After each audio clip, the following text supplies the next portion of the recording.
Aucun pays ne possède les océans du monde, mais une nation a construit un système pour les contrôler. Avec environ 290 navires de combat dont un tiers est déployé à tout moment, la marine américaine projette sa puissance comme aucune autre. En ce moment, une partie de cette puissance traverse les eaux encombrées et disputées de la mer de Chine méridionale. Et ici, la distance fait toute la différence. Plus un navire s'éloigne de sa base, plus il est difficile de l'approvisionner, l'entretenir et le maintenir prêt, même pour les marines les plus puissantes. Et en cas de crise, la lenteur peut signifier la défaite. La guerre ne distribue pas de prix de participation. Alors, les États-Unis ont trouvé une solution de contournement. Plutôt que d'envoyer des navires vers un conflit ou une région, il suffit de les y maintenir en permanence. C'est la doctrine de la force navale, déployée à l'avant, connue sous le nom de FDNF. Au lieu de garder la flotte à San Diego ou à Norfolk et de la précipiter vers une zone de guerre, les États-Unis stationnent des navires aux portes de leurs rivaux. Présence permanente, réponse immédiate. Pour gérer cela, le monde est découpé en zones de responsabilité spécifiques. L'Atlantique et l'Arctique, le Pacifique, à l'est et à l'ouest, dans les eaux autour du Moyen-Orient, en Méditerranée, ainsi qu'en Amérique centrale et du Sud. Et il y a aussi un autre domaine, où se déroule une bataille invisible, la cyberguerre. Ce dispositif forme une barrière invisible autour de la masse continentale eurasiatique. Mais connaître les noms des flottes ne les rend pas mortelles. Pour comprendre cela, il faut regarder le bloc central, le groupe aéronaval. C'est une force aérienne autonome, suffisamment puissante pour raser une petite nation. La pièce maîtresse est un porte-avions nucléaire de classe Nimitz ou Ford. Il abrite une escadre aérienne de plus de 70 appareils, dont des FA-18 Super Hornet et des F-35C Lightning II. Grâce à son importance, le porte-avions ne se déplace jamais seul. Il est flanqué d'au moins un croiseur de classe Ticonderoga. Son rôle est la coordination de la défense aérienne, en suivant des centaines de cibles à la fois, pour s'assurer que rien n'atteigne le porte-avions. Autour d'eux se trouvent 2 ou 3 destroyers de classe Harley Burke. Ils s'occupent de la lutte anti-sous-marine et de la défense contre les missiles. Et, tapis sous les vagues, se trouve un sous-marin d'attaque nucléaire qui explore la route devant pour repérer les menaces ennemies. En somme, c'est une forteresse flottante. Lorsqu'une crise éclate, la première question n'est pas de savoir qui est impliqué, mais où se trouvent les porte-avions. Leur position vous dit tout. Considérez la 7e flotte américaine basée à Yokosuka, au Japon. C'est la ligne de front. L'USS George Washington est le seul porte-avions américain basé en permanence en dehors des États-Unis, accompagné de ses navires d'escorte comme l'USS Mustin et l'USS Antietam. Il ne fait pas que visiter la mer de Chine orientale, il y vit. Les données de l'Institut naval des États-Unis montrent que ces unités déployées en avant enregistrent plus de 100 000 heures de navigation par an, opérant dans les couloirs de typhon du Pacifique et les eaux contestées de la mer de Chine méridionale. Cela résout tout problème de temps de réaction. Le temps qu'une force de réaction personnalisée puisse naviguer de la Californie jusqu'à Taïwan, cette guerre serait déjà terminée. La FDNF garantit que la réponse est instantanée. Mais la présence ne consiste pas seulement à intensifier les conflits, il s'agit aussi d'influence politique. Quand un porte-avions américain accoste au Vietnam ou aux Philippines, ce n'est pas qu'une visite, c'est un signal. Un traité de défense n'est pas qu'une promesse sur papier. La garantie de sécurité c'était bien réel, et elle était concrète. D'un autre côté, la marine mène des opérations de liberté de navigation, appelées FONOPS. Cela signifie faire naviguer un destroyer directement à travers des eaux, que des nations comme la Chine revendiquent comme leur territoire. Plus précisément, le détroit de Taïwan, ou encore la mer de Chine méridionale. Et c'est aussi une question d'image. Cela prouve qu'aucune nation ne possède l'océan. En maintenant environ 30% de sa flotte déployée en permanence, la marine américaine s'assure que les océans partagés restent ouverts et navigables. Les voies navigables ouvertes peuvent être trompeuses, d'où l'importance des points d'étranglement. Si ces analyses sur les États-Unis vous plaisent, likez et abonnez-vous. Je décris d'une certaine manière la domination maritime mondiale sans qu'aucun amiral ne me crie dessus. Quoi qu'il en soit, la géographie maritime n'est pas uniforme. Le commerce mondial ne circule pas librement sur chaque mille d'océan. Il passe généralement par une poignée de passages étroits. Le détroit d'Ormuz, le détroit de Malacca, le canal de Suez, le canal de Panama. Contrôler ces points d'étranglement, c'est dominer le flux mondial de puissance et de commerce. Et la marine américaine en a fait une science. Aujourd'hui, plus de 80% du commerce mondial transite par la mer. La stabilité de ces routes soutient tout, des prix de l'énergie aux États-Unis à la confiance des marchés boursiers. La domination navale n'est pas seulement un levier militaire, c'est aussi un moyen de contrôler l'économie. Un point d'étranglement clé dans le monde en ce moment est le Bab al-Mandeb, connu sous le nom de Porte des Larmes. Ce détroit relie l'océan Indien au canal de Suez. Si vous fermez cette porte, les navires ne peuvent pas atteindre la Méditerranée. La seule autre route contourne l'Afrique.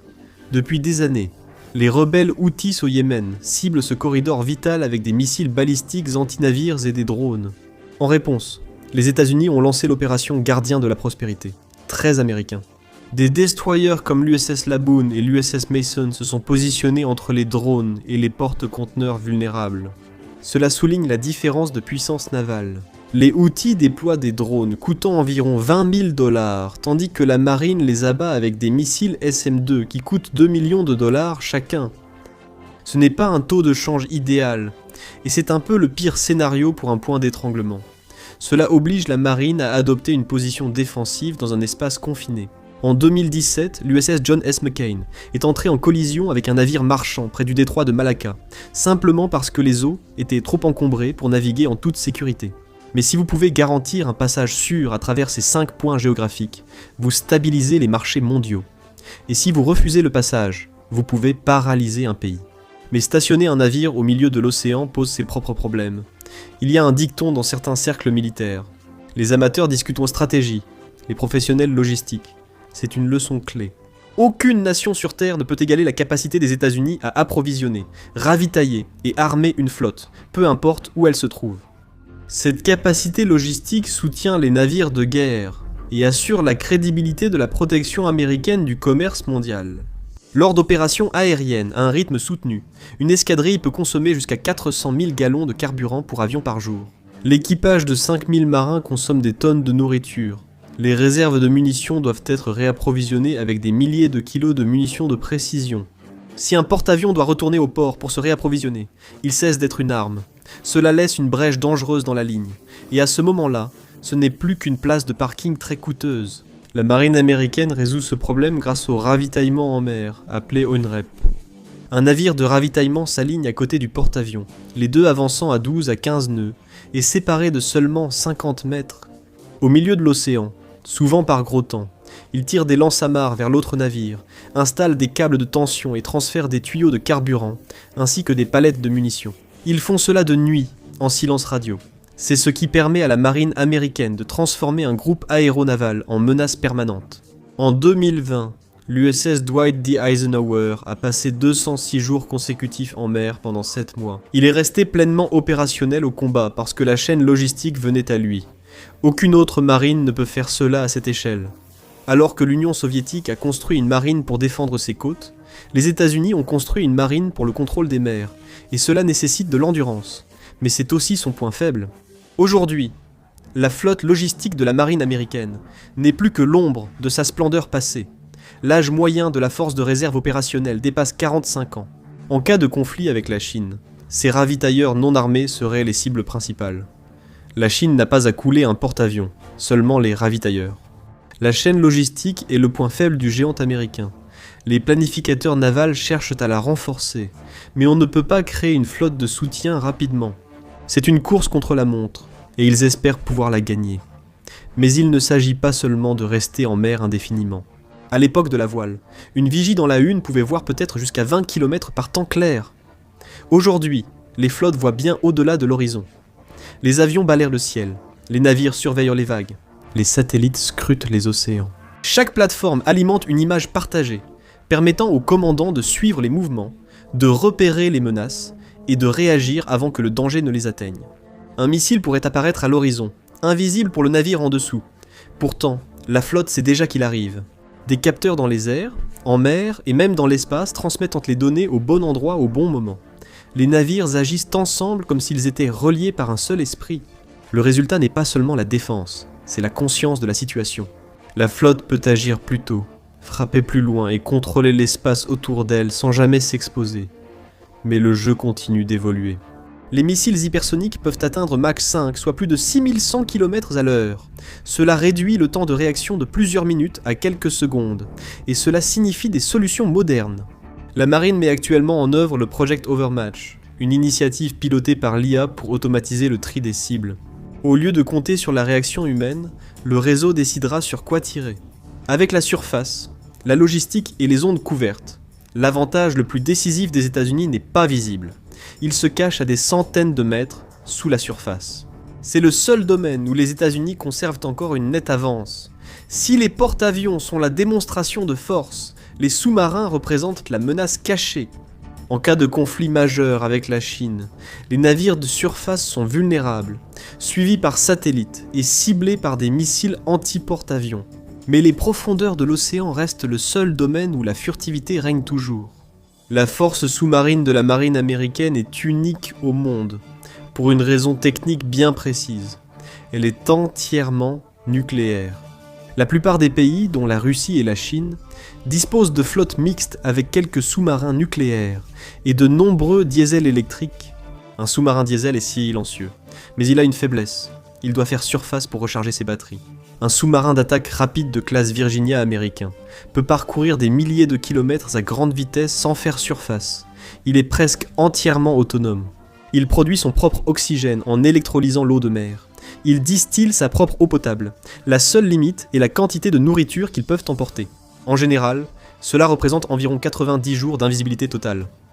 Pour maintenir sa domination, les États-Unis utilisent les couches thermiques de l'océan. L'océan est stratifié par température. Les ondes sonores se courbent lors de variations de température. Un commandant américain peut cacher son sous-marin sous une couche thermique en utilisant la différence de température pour détourner les signaux sonars ennemis. Il disparaît. Cette domination sous-marine se divise en deux missions distinctes. D'abord, les sous-marins d'attaque, ou SNA.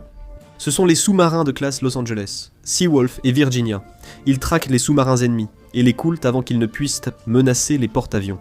Mais ce sont aussi des plateformes de frappe. Ils transportent des missiles Tomahawk capables de frapper des cibles à 1000 milles à l'intérieur des terres sans jamais faire surface. Dans les premières minutes de l'opération Aube de l'Odyssée en Libye en 2011, ce n'était pas un porte-avions qui a ouvert la voie. C'était l'USS Florida, un sous-marin lance-missiles guidé. Il a tiré plus de 90 missiles de croisière en quelques salves rapides. Il a anéanti le réseau de défense aérienne libyen avant même qu'il ne sache que la guerre avait commencé. Et ensuite, il y a les sous-marins lanceurs d'engins, ou SNLE. Ce sont les sous-marins nucléaires lanceurs d'engins de classe Ohio. À tout moment, plusieurs d'entre eux patrouillent dans les parties les plus profondes de l'océan, comptant sur leur furtivité pour rester cachés. Chacun transporte jusqu'à 20 missiles Trident 2D5. Un seul de ces sous-marins transporte assez de puissance nucléaire pour raser chaque grande ville d'un pays de taille moyenne. Leur existence garantit que, peu importe la force avec laquelle un ennemi frappe le continent américain, la riposte sera absolue. Les États-Unis disposent d'une flotte d'environ 60 sous-marins. Cette pression paralyse les opérations maritimes mondiales. Lorsque vous combinez ces 5 leviers, présence, point d'étranglement, logistique, information et contrôle sous-marin, vous obtenez un système de contrôle total. Cela permet aux États-Unis de contenir les conflits. Cela leur permet de perturber les approvisionnements.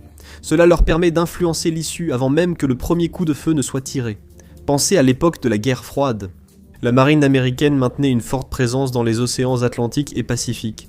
Elle contrôlait des points d'étranglement clés comme le passage Geyuk. Leurs navires avancés, de meilleures informations et de bons approvisionnements, leur permettaient de repérer tôt les sous-marins soviétiques et de rester en mer plus longtemps que les soviétiques. Lors de la guerre du Golfe, en 1991, les forces navales américaines étaient déjà déployées au Moyen-Orient dans le cadre de l'opération Bouclier du désert. Ces forces ont sécurisé des routes clés permettant le déploiement rapide des troupes de la coalition. Approvisionnement, renforts et puissance de feu atteignaient des lignes de front sans délai. Les sous-marins ont supprimé les menaces sous-marines, permettant à la marine de soutenir la campagne aérienne et l'offensive terrestre en neutralisant la marine irakienne. À ce stade, il pourrait sembler que la marine américaine est presque invincible, mais ce n'est pas le cas. Le système a été conçu pour une autre époque, un monde où les États-Unis n'avaient aucun rival. Ce monde a disparu. La machine navale américaine fait face à 4 menaces existentielles que l'argent ne peut pas facilement résoudre. La crise la plus immédiate à laquelle la marine américaine est confrontée n'est pas tactique, elle est en réalité industrielle. Dans les années 80, sous l'administration Reagan, la flotte américaine a atteint un sommet de près de 600 navires. C'était un géant. Aujourd'hui, la force de combat compte environ 290 navires, tandis que la marine de l'armée populaire de libération de Chine s'est développée. Ils ont dépassé les États-Unis en nombre de coques, déployant plus de 370 navires de la force de combat. Mais les chiffres bruts masquent la véritable histoire. Le problème, ce ne sont pas seulement les navires, ce sont les chantiers navals. La Chine est le constructeur naval du monde. En une seule année, les chantiers navals chinois lancent plus de tonnage que les États-Unis n'en produisent en 3. Ils fonctionnent sur un pied de guerre, 24 heures sur 24, 7 jours sur 7. Ils ont un vaste secteur de construction navale commerciale pouvant passer rapidement à la production militaire, alors que l'industrie navale américaine s'est atrophiée. Pendant la guerre froide, les États-Unis comptaient des dizaines de chantiers navals publics et privés, capables de construire des navires de guerre complexes. Aujourd'hui, ce nombre s'est effondré. Il n'y a qu'une poignée de cales sèches en Amérique du Nord capables de construire ou de réparer des porte-avions nucléaires. Cela crée un goulot d'étranglement industriel important. Dans une guerre navale de haute intensité, les navires sont endommagés. Si un porte-avions américain est touché par un missile, il doit regagner l'une des rares cales sèches, risquant d'être hors service des années. Si un porte-avions chinois est endommagé, des dizaines de chantiers navals commerciaux peuvent le réparer et le renvoyer en mer en quelques mois. Dans une guerre d'usure, le camp qui peut remplacer ses pertes le plus rapidement l'emporte généralement. Pour la première fois depuis un siècle, les États-Unis ont perdu cet avantage. La Chine a étudié la stratégie américaine. Elle sait que les États-Unis dominent les mers, alors elle a décidé de truquer la partie. Ils ont investi des milliards dans une stratégie connue sous le nom de déni d'accès et d'interdiction de zone, ou A2, AD. La logique est assez simple, ne pas affronter le porte-avions. Éliminer le porte-avions avant son arrivée au combat. La Chine a développé un vaste arsenal de missiles balistiques terrestres surnommés tueurs de porte-avions, différents des missiles de croisière classiques. Ce sont des missiles balistiques capables de toucher une cible en mouvement, à 3200 km de distance. Ils sont lancés jusqu'à la limite de l'espace et redescendent à des vitesses hypersoniques. Cela crée une zone de mort qui s'étend sur des milliers de kilomètres depuis la côte chinoise. Pour mener des missions de combat au-dessus de Taïwan, un porte-avions américain devrait naviguer directement à portée de ces missiles. Cela neutralise la présence américaine mentionnée précédemment. Si les porte-avions restent en dehors de la zone de mort, leurs avions de chasse n'ont pas la portée nécessaire pour atteindre la cible. S'ils entrent dans la zone, ils risquent d'être pris pour cible. Il y a aussi la question des effectifs. La marine américaine connaît actuellement sa pire pénurie de recrutement depuis des décennies. Les Américains sont moins intéressés par le service militaire, le secteur privé paie mieux. Les critères physiques éliminent plus de candidats que jamais, si bien que les navires partent en mission en sous-effectif. Ce n'est pas qu'un souci de ressources humaines, mais une crise de sécurité. Quand un navire manque de personnel, les marins restants travaillent plus longtemps, ce qui cause épuisement, fatigue et erreurs graves. Enfin, la dernière menace reste l'eau elle-même. Le changement climatique transforme les opérations navales d'une manière dont on parle rarement. La plus grande base navale du monde, la base navale de Norfolk en Virginie, est en train de s'enfoncer.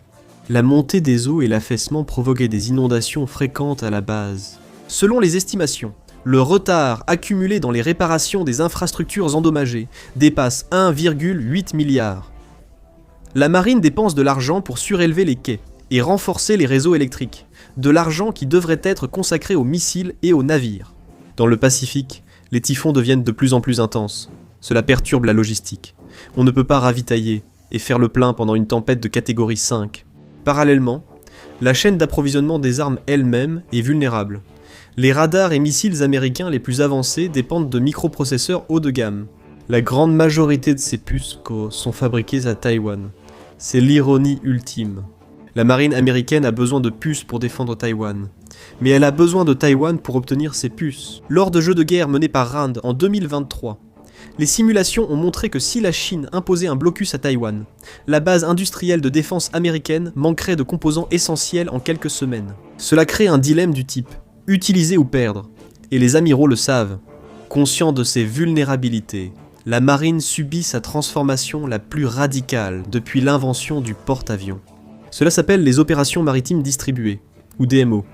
Les jours où les groupes aéronavals massifs se regroupaient touchent à leur fin. La DMO est la stratégie qui consiste à disperser la flotte.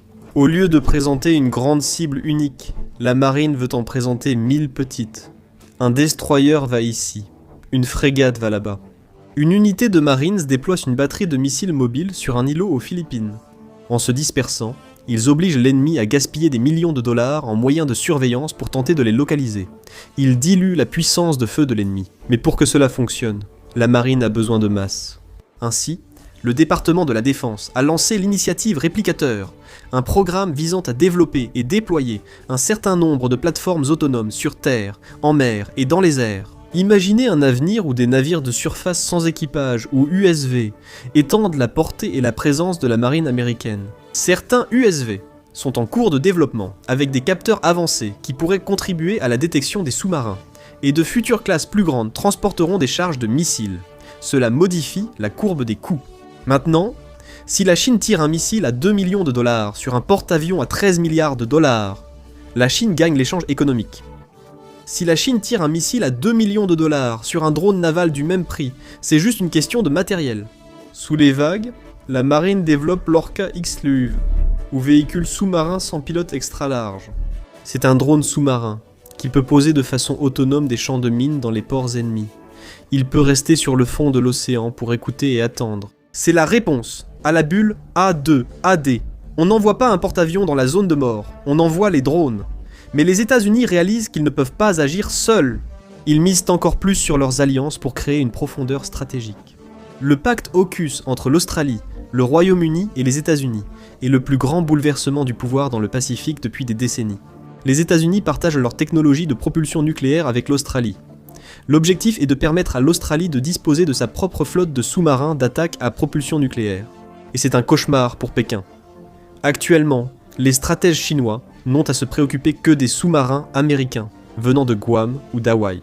Bientôt, ils devront s'inquiéter de sous-marins nucléaires de pointe partant de Perth, au cœur de l'hémisphère sud. Pendant des décennies, la marine américaine a dominé les océans du monde. Cette suprématie s'est construite à une époque où il n'y avait pas de rival naval de même niveau. Aujourd'hui, cette hypothèse n'est plus valable. La bannière étoilée ne domine peut-être plus tous les océans. Dans la guerre navale moderne, rester immobile n'est pas sûr, et cela peut signifier être coulé. Les États-Unis doivent s'adapter ou risquer de prendre du retard.